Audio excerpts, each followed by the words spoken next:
नमस्कार, स्वागत है आपका हमारे चैनल में। मैं रानी गुप्ता आपके साथ और बड़ी खबर आ रही है। सीबीआई का शिकंजा टीएमसी सांसद और ममता बनर्जी के भतीजे अभिषेक बनर्जी पर कसता जा रहा है। आपको बता दें कि कोयला घोटाला मामले में आज सीबीआई की टीम उनके आवास पर पहुंची हुई है और उनसे पूछताछ की जानी है। इसी के साथ ही उनकी पत्नी रुजिरा से भी पूछताछ की जाएगी। आपको बता दें कि हालांकि इससे पहले भी रुजिरा से पूछताछ की जा चुकी है, लेकिन कुछ तथ्य हैं जो गलत पाए गए थे उनके बयान में, जिसके बाद एक बार फिर से सीबीआई की टीम उनके आवास पर पहुंच चुकी है और उनसे पूछताछ जारी है। आपको बता दें, कोयला घोटाला मामले में लगातार कई वर्षों से ये जो केस है वो चल रहा है और समय समय पर सीबीआई जो है इसमें पूछताछ कर रही है, अपनी जांच पड़ताल कर रही है। जिस तरीके से देखा जा रहा है, तमाम विपक्षी जो हैं इस समय या तो ईडी की रडार पर है या फिर सीबीआई की रडार पर है। चाहे बात हम जिस भी विपक्षी पार्टी की उठा करके कर ले, उनका प्रमुख जो सदस्य है, कार्यकर्ता है, वो कहीं ना कहीं इस पचड़ों में फंसता हुआ दिखाई दे रहा है। आज अगर हम बात करें तो राहुल गांधी भी ईडी की शिकंजे में कसते हुए दिखाई दे रहे हैं, जहां कल उनसे 10 घंटों तक पूछताछ की गई है, तो वहीं एक बार फिर से आज उनसे पूछताछ जारी है। इसी के साथ ही जहां देखा जा रहा है कि आम आदमी पार्टी के जो कि अपने आप को बोलते हैं कि मैं कट्टर ईमानदार हमारी पार्टी है, हम लोग भ्रष्टाचार नहीं करते हैं, तो उनके भी दो स्वास्थ्य मंत्री जो हैं वो भ्रष्टाचार में लिप्त पाए गए हैं। और हाल ही में ईडी जो है सत्येंद्र जैन को अपनी हिरासत में ली हुई है और उनसे पूछताछ जारी है। इसी के साथ ही अगर हम महाराष्ट्र की पॉलिटिक्स में देखें तो वहां पर भी लगातार ईडी और सीबीआई के शिकंजे में वहां के तमाम जो मंत्री और सांसद हैं वो भी हैं। इसी के साथ ही आज जिस तरीके से विपक्ष की स्थिति है, और अगर हम बंगाल की बात करें तो बंगाल में ममता बनर्जी के भतीजे हैं, वो लगातार कोयला घोटाले मामले में उनका नाम सामने आ रहा है। इसी के साथ ही उनकी पत्नी रुजिरा से भी पूछताछ की जा रही है। आपको बता दें कि आज के दिन को पूछताछ का मंगलवार भी कहना गलत नहीं होगा। दरअसल जहां एक तरफ कांग्रेस के पूर्व अध्यक्ष राहुल गांधी से ईडी दिल्ली में लगातार दूसरे दिन नेशनल हेराल्ड केस में पूछताछ कर रही है, तो वहीं दूसरी ओर कोलकाता में सीबीआई रुजिरा बनर्जी के घर पहुंच चुकी है। आपको बता दें, रुजिरा बनर्जी से कोयला घोटाले के मामले में सीबीआई पूछताछ करने के लिए उनके आवास पर पहुंची है। आपको बता दें, रुजिरा बनर्जी बंगाल की मुख्यमंत्री ममता बनर्जी के भतीजे अभिषेक बनर्जी की पत्नी है। इस केस में रुजिरा से पहली बार सीबीआई ने फरवरी 2021 में पूछताछ की थी। तब सीबीआई ने लगातार 4 घंटे तक उनके घर पर पूछताछ की थी। ये वो मौका था जब पश्चिम बंगाल में विधानसभा चुनाव होने वाले थे। ऐसे में इसे टीएमसी ने चुनावी मुद्दा बना करके उठाया था और ये जताने की कोशिश की थी कि अभिषेक बनर्जी निर्दोष हैं। इसी के साथ ही बता दें कि मुख्यमंत्री व तृणमूल कांग्रेस प्रमुख ममता बनर्जी के भतीजे व पार्टी महासचिव अभिषेक बनर्जी के शांति निकेतन स्थित घर पर सीबीआई की टीम मंगलवार सुबह ही पहुंची है। अभिषेक की पत्नी रुजिरा बनर्जी से कोयला तस्करी मामले में पूछताछ करने की खबरें आ रही हैं, क्योंकि उनके विदेशी खाते में मोटी रकम जमा होने का आरोप लगा है। सीबीआई टीम में महिला कर्मी भी शामिल है। आपको बता दें, डायमंड हार्बर से सांसद अभिषेक बनर्जी आज ही त्रिपुरा के लिए रवाना हुए हैं। उनकी त्रिपुरा में जनसभा है।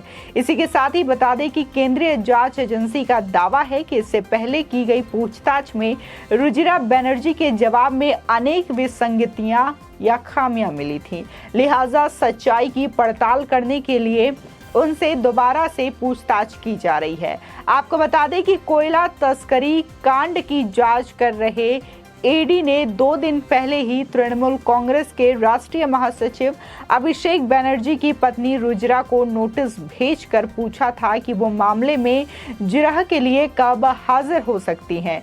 ईडी पिछले 1.5 साल में कई बार रुजिरा को अपने दिल्ली दफ्तर में हाजिर होने के लिए नोटिस भेज चुकी है, लेकिन कोरोना काल में अपने दोनों बच्चों को कोलकाता में छोड़कर दिल्ली आने में रुजिरा असमर्थता जता चुकी हैं। इससे पहले 2020 में भी उनसे सीबीआई ने पूछताछ की थी। आपको बता दें, इससे पहले सुप्रीम कोर्ट ने पिछले महीने अभिषेक बनर्जी और उनकी पत्नी रुजिरा को राहत देते हुए ईडी को आदेश दिया था कि दोनों से कोयला घोटाले से संबंधित मनी लॉन्ड्रिंग के मामले में पूछताछ दिल्ली की जगह कोलकाता में की जाए।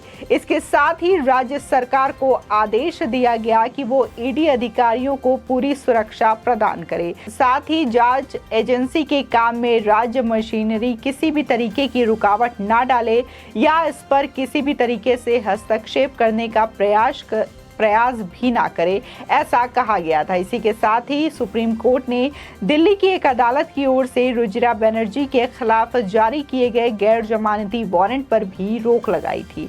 आपको बता दें कि जहां ममता बनर्जी के भतीजे अभिषेक बनर्जी पार्टी के विस्तार का काम देख रहे हैं, बता दें कि गोवा, त्रिपुरा जैसे राज्यों में पार्टी के विस्तार के प्रयासों से वो लगातार जुड़े रहे हैं। आज ही वो त्रिपुरा के लिए रवाना हुए हैं और जहां वो 23 जून को होने वाले उपचुनाव के लिए प्रचार करेंगे। वहीं त्रिपुरा के सीएम माणिक साहा समेत करीब 20 उम्मीदवार मैदान में हैं।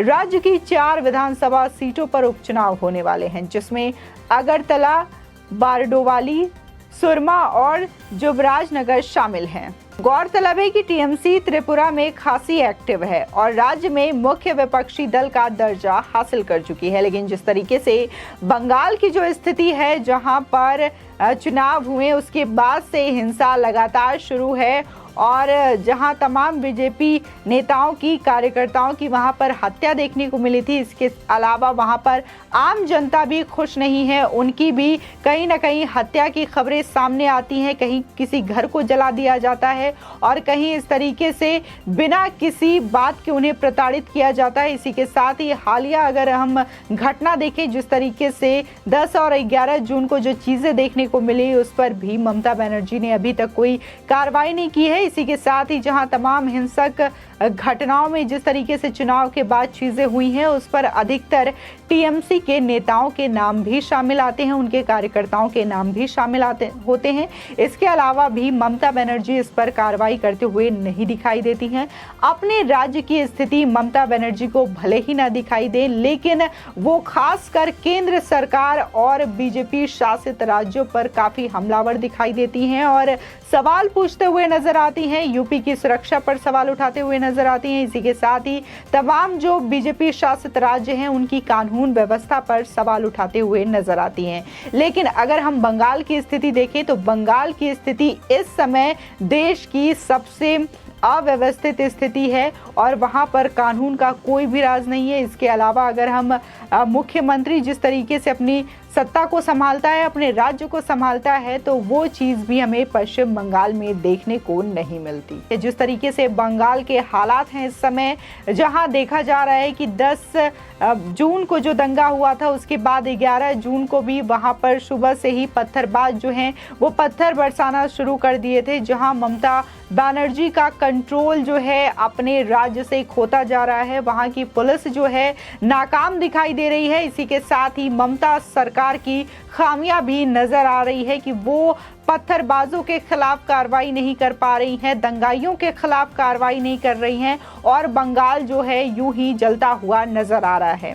जहां अगर हम तमाम शहरों में और भी दंगे हुए थे, अगर हम उत्तर प्रदेश की बात करें तो उत्तर प्रदेश में सीएम योगी आदित्यनाथ सख्त कार्रवाई कर रहे हैं और जहां 10 जून शुक्रवार को जुमे के दिन ये दंगा देखने को मिला था, पत्थरबाज जो हैं जिस तरीके से पत्थरबाजी कर रहे थे पुलिस और आम आदमी में, तो शनिवार को ठीक अगले दिन उन पर कार्रवाई भी शुरू हो गई। तमाम जो साक्ष्य सामने आए उनके आधार पर उनकी गिरफ्तारी की गई और इसी के साथ ही जिन लोगों जो मास्टरमाइंड थे इस हिंसा में, उनके घरों को भी अवैध पाया गया और उनको भी ढहा दिया गया। इसी के साथ ही तमाम तरीके की कार्रवाई योगी आदित्यनाथ जो कि उत्तर प्रदेश के सीएम हैं उनके द्वारा लिया जा रहा है। लेकिन अगर हम बंगाल की बात करें तो बंगाल में ना तो ममता बनर्जी से वहां का कानून व्यवस्था संभल रहा है और इसके अलावा ना ही वो वहां के दंगाइयों और पत्थरबाजों पर कंट्रोल दिखा पा रही हैं। इसी के साथ ही जहां आज सीबीआई की टीम उनके घर पर पहुंची है और उनकी पत्नी से पूछताछ करेगी।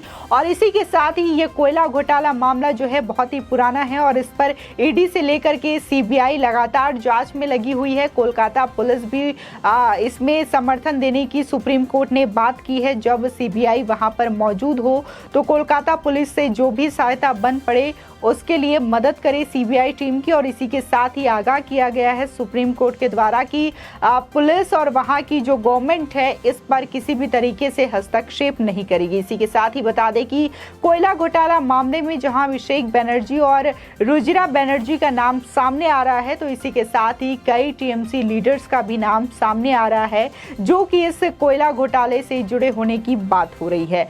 आपकी इस खबर पर क्या राय है हमारे कमेंट सेक्शन में जरूर बताएं। आगे की और भी अपडेट के लिए चैनल को सब्सक्राइब करना ना भूलें।